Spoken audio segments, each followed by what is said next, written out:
What is going on? Welcome to Aged and Barreled. Today we're taking a look at Ohishi's Port Cask. This Japanese rice whiskey is distilled at Ohishi Distillery on the island of Kyushu, right next to the Kuma River.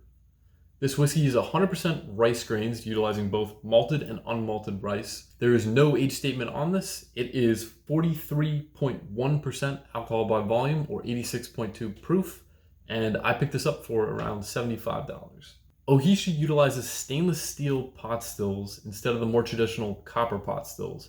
The reason behind this is they claim that the rice has a much cleaner fermentation and distillation process, causing no need for the copper pot stills to remove any sulfates from. In my previous review of Ohishi's sherry cask, I mentioned a blank box on the backside of the label.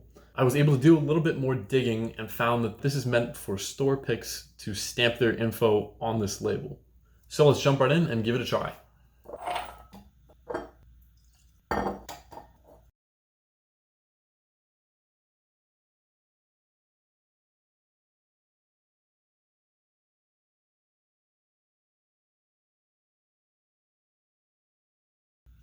It's very sweet and creamy. I get lots of vanilla and creme brulee. It doesn't smell like grapes, but like grape soda and key lime.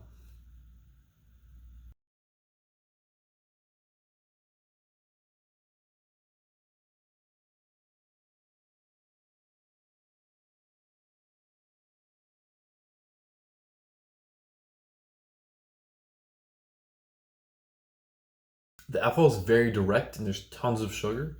On the palate, vanilla, ginger, almond. There's that grape soda note again and hints of licorice. There's also a note in there that tastes really similar to mellow corn. Kind of weird for a port matured whiskey.